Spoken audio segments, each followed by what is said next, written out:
পাখি আর প্রজাপতি দেখতে 2025-এর নভেম্বর মাসের 29 থেকে ডিসেম্বরের 2 তারিখ পর্যন্ত ওয়াইল্ড ইন্ডিয়া ট্রাভেলসের এক্সটেন্ডেড পরিবারের 23 জন সদস্য মিলে যাওয়া হয়েছিল বক্সা জয়ন্তী। এর আগে 2টি পর্ব জুড়ে দেখেছেন কিভাবে সেখানে যাওয়া হলো, কোথায় থাকলাম, কিভাবে ওখানে ঘুরে ঘুরে পাখি প্রজাপতি দেখা হলো, সাফারি হলো ইত্যাদি। এই পর্বে আমরা দেখব আরো বেশ কিছু রঙিন পাখি, জানবো কিভাবে ভার্টিক্যাল মাইগ্রেশনের ফলে পাহাড়ের অনেক পাখি আমরা শীতকালে পেয়ে যেতে পারি বক্সাতে। নমস্কার বন্ধুরা, আমি ঐন্দ্রিলা এবং আপনারা ওয়াইল্ড ইন্ডিয়া ট্রাভেলস চ্যানেলে আছেন। এই প্রথমবার আমি ওয়াইল্ড ইন্ডিয়া ট্রাভেলসের সঙ্গে বার্ডিং আর বাটারফ্লাইং ট্রিপ করলাম, দারুণ লেগেছে।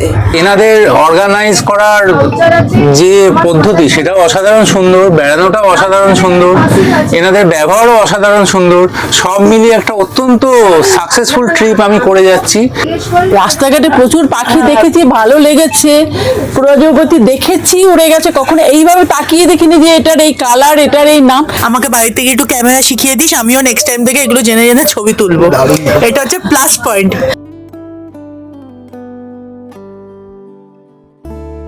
প্রত্যেক দিনই সকালবেলা এবং বিকেলবেলা এই দুটো সেশনে আমরা পাখি বা প্রজাপতি দেখি। পাখি দেখার জন্য আদর্শ সময় খুব ভোরে এবং বিকেল বেলায়। তবে যদি প্রজাপতি দেখতে চান তাহলে কিন্তু রোদ ওঠা পর্যন্ত অপেক্ষা করতে হবে। পাখি দেখার জন্য সূর্যোদয়ের আগেই বেরোতে হয়। সেই মতন আমাদের অতিথিরা সকাল সকাল বেরিয়ে পড়েছেন। এখনো অতটা ভোরের আলো ফোটেনি, সেটা চারপাশটা দেখেই বেশ বোঝা যাচ্ছে। কিন্তু পাখিরা এই সময়টাকেই ভীষণ পছন্দ করে, তাদের খাওয়া দাওয়া শুরু করে দেয়। আপনারা নিশ্চয়ই জানেন পাখিদের এই যে খাবার খোঁজা, এটাকে ফোরেজিং করা বলে। যেসব পাখিরা ফ্রুগিভোরাস অর্থাৎ ফল খায় তাদের মূলত ফলের গাছের সামনে দেখতে পাওয়া যায়। যেসব পাখিরা ফুলের মধু খায় যেমন সানবার্ড ইত্যাদি, তাদেরকে আবার ফুল গাছের আশেপাশে দেখতে পাওয়া যায়।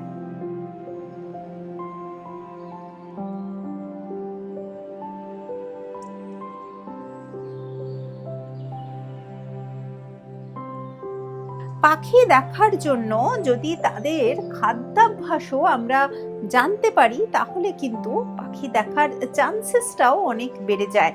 তার কারণ কোন পাখি কি জাতীয় গাছে ফ্রিকোয়েন্টলি আসে সেটা বুঝতে পারলে আমাদের ছোটাছুটিটা কম করতে হবে।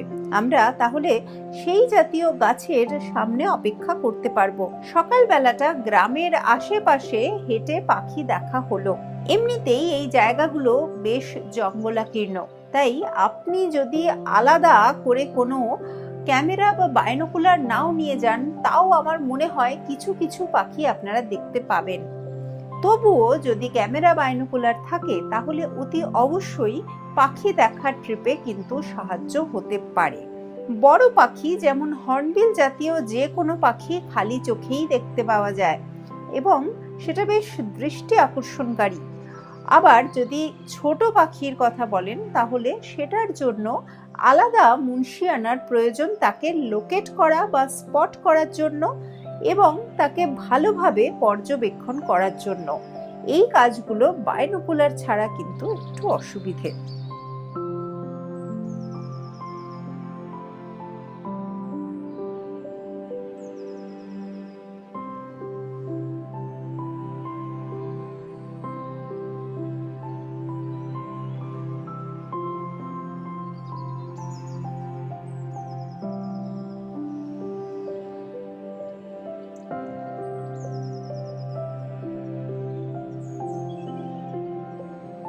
সকালবেলার বার্ডিং সেশন সেরে তারপরে বিকেল বেলা রাজা ভাত খাওয়াতে সাফারি করতে যাওয়া হলো। আগের পর্বে দেখেছেন জয়ন্তী সাফারি পর্ব। আমরা এই ট্যুরে মোট 2টো সাফারি রেখেছিলাম। একটা সকালবেলা করেছি জয়ন্তী সাফারি এবং এটা বিকেল বেলা করা হচ্ছে রাজা ভাত খাওয়ার সাফারি।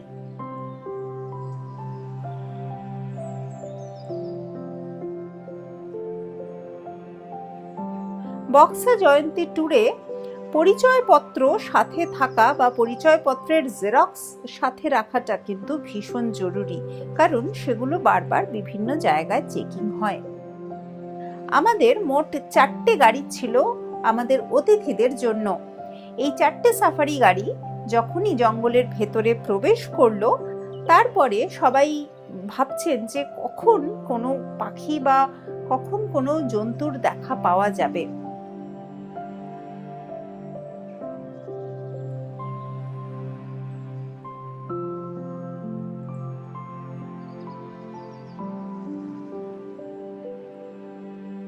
সাফারি চলাকালীন পাখি দেখা হয়, কিন্তু মূলত টার্গেট থাকে স্তন্যপায়ী প্রাণী।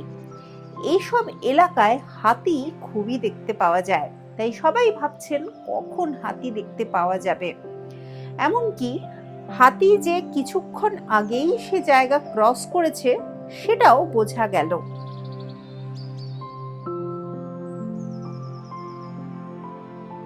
তবে প্রথমে হাতির দর্শন না পেলেও পরে কিন্তু হাতির দর্শন পাওয়া গিয়েছিল।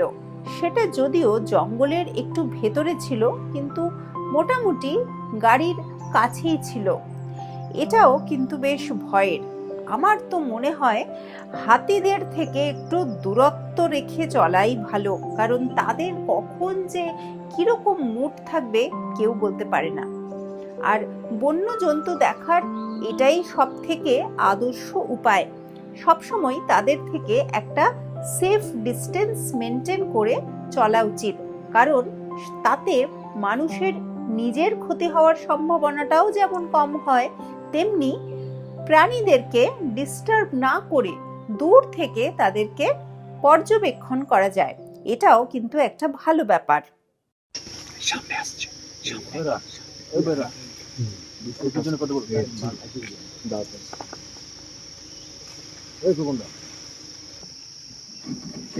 এই বেরোচ্ছে নিশ্চিন্তে সব গাড়ি করা নাই এই বেরা আর তারা বলবে বেরোচ্ছে এই পকেটে ডান দিকে এটা ভাঙতে হচ্ছে, এই ডান দিকেটা বেরোচ্ছে, একদম ডান দিকে 3 নম্বরটা বেরোচ্ছে, এইদিকে ডান দিকে সবাই এই এলাকায় জঙ্গল বেশ ঘন, এত ঘন ভেজিটেশন যে পাতার আড়ালে কখন কোথায় যে কি অপেক্ষা করছে বা কি লুকিয়ে আছে সবসময় বুঝতে পারা সম্ভব নয়। তাই এই অভিজ্ঞতাটাও কিন্তু বেশ গা ছমছমে।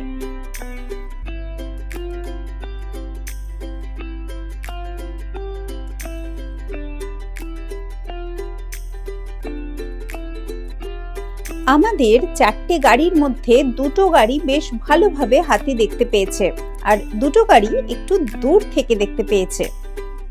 তবে এই জঙ্গলে হাতি ছাড়াও কিন্তু আরো অনেক রকম পাখি প্রজাপতির দেখা পাওয়া গেল। সব মিলিয়ে বলা ভালো রাজা ভাত খাওয়া এবং জয়ন্তী দুটো সাফারি কিন্তু একেবারে 100-তে 100।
সাফারি করতে করতে আলো কমে এলো।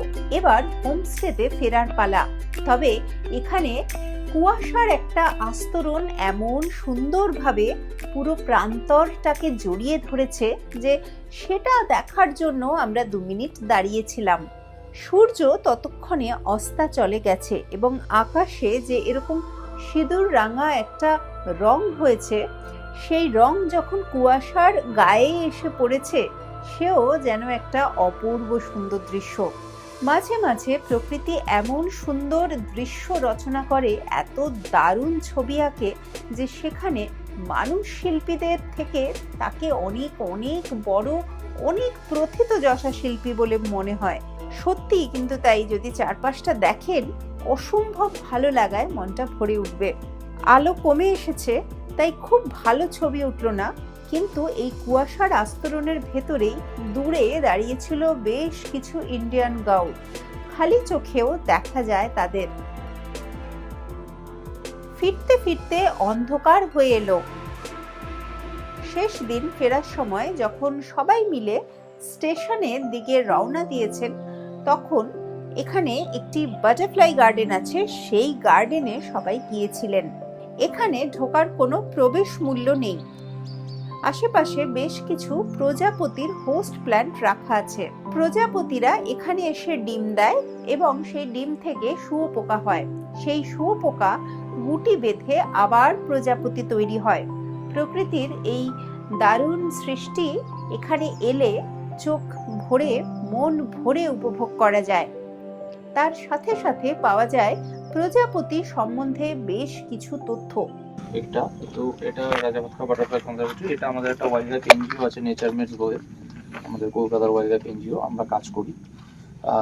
তো এখানে আমরা যে কাজটা করি আর কি, এটা আমাদের ল্যাব, এখানে ব্রিডিং করানো হয়। এবার ব্রিডিং প্রসেসগুলো এখানটায় দেখানো হয়। যেমন এটা হচ্ছে লার্ভা, হ্যাঁ, এটা হচ্ছে কমন মাইমের লার্ভা। কমন মাইম তার লার্ভা এটা।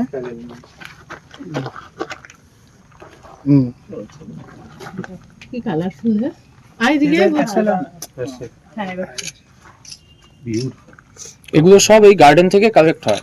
এই গার্ডেনে যত গাছ লাগানো আছে না, এখানে মেইনলি 2 ধরনের গাছ লাগানো আছে। যে সমস্ত গাছে প্রজাপতিরা ডিম পারে সেগুলোকে আমরা বলি বাটারফ্লাই হোস্ট প্ল্যান্ট। এটার মধ্যে রেখে দিয়েছেন দম বন্ধ হয়ে যাচ্ছে, এই যে ফুটো করা হচ্ছে সব। আর আরেকটা হচ্ছে নেকটার প্ল্যান্ট, যেগুলো ফ্লাওয়ারিং প্ল্যান্টস থাকে। তো যখন প্রজাপতিরা যখন তাদের হোস্ট প্ল্যান্টে ডিম দিচ্ছে, ডিম থেকে যখন লার্ভাটা বেরোয় সেগুলোকে আমরা কালেক্ট করে নিয়ে আসি, নিয়ে এসে এইভাবে রাখা হয় আর কি। এটা হচ্ছে লার্ভা স্টেজ। তারপরে এটা হচ্ছে তার পিউপা, তারপরে স্টেজটা পিউপা। আচ্ছা, এবার এর ভেতরে এখন বাটারফ্লাইটা ফর্ম হচ্ছে। যখন ম্যাচিওর হবে এখান থেকেই বাটারফ্লাই ফেটে বেরোবে। বাটারফ্লাই যখন বেরিয়ে আসবে, কমন মাইম বাটারফ্লাই যখন বেরিয়ে আসবে আমরা আবার বাগানেই ছেড়ে দিই, এখানেই আবার ছেড়ে দেওয়া হয়। একদম কাঠি টুকরো মনে হচ্ছে। ये है प्यूपा मतलब हाँ हाँ अभी है अंदर में अंदर में है, जिंदा है। अभी।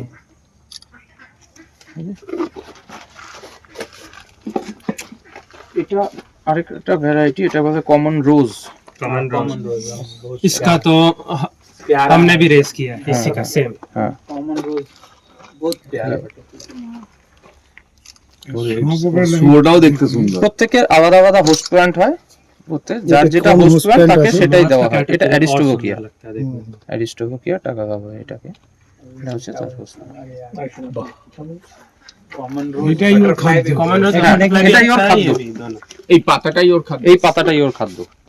এটা কতদিনে খাবে? হ্যাঁ ঠিক আছে। পুরো লাইফ সাইকেলটা হতে মোটামুটি ধরুন 15 থেকে 20 দিন লাগে। অ্যাকচুয়ালি সামার আর মনসুন এটা হচ্ছে অ্যাকচুয়াল বাটারফ্লাই টাইমিং হয়, পিক টাইম থাকে। আর উইন্টার সিজন, এখন যে সিজন অলমোস্ট এন্ড হচ্ছে, হ্যাঁ, উইন্টার সিজনে বাটারফ্লাই বেশি থাকে না। এটা তার পিউপা, কমন রোজ। कॉमन रोज का प्यूपा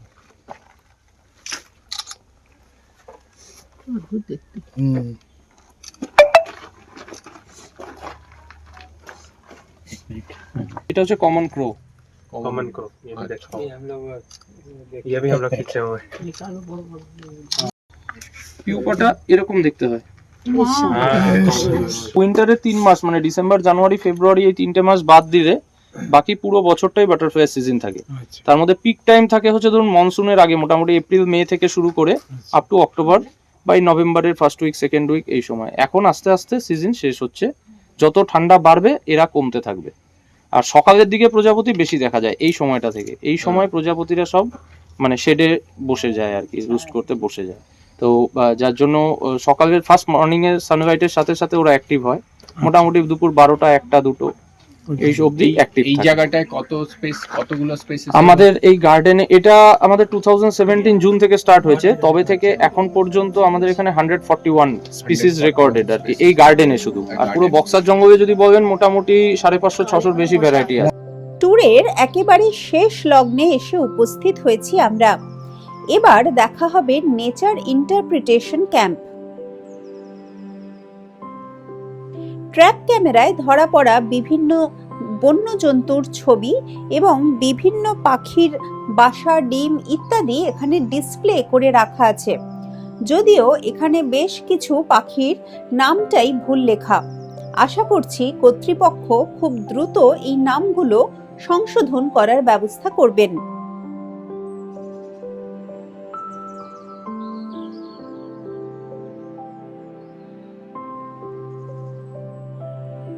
ভ্রমণ মানুষের মনকে এত রকমের আনন্দে ভরিয়ে রাখে যে কোথা দিয়ে যে 3-4টে দিন পেরিয়ে যায় সেটা যেন বুঝতেই পারা যায় না। কেমন লাগলো আমাদের এই বক্সা ট্রিপ সেটা কিন্তু অতি অবশ্যই আমাকে জানান কমেন্ট করে। যদি ভালো লাগে তাহলে লাইক করুন আর আপনার বন্ধুদের সাথে শেয়ার করতে ভুলবেন না। ওয়াইল্ড ইন্ডিয়া ট্রাভেলসকে ফলো করুন ফেসবুকে এবং ইনস্টাগ্রামে।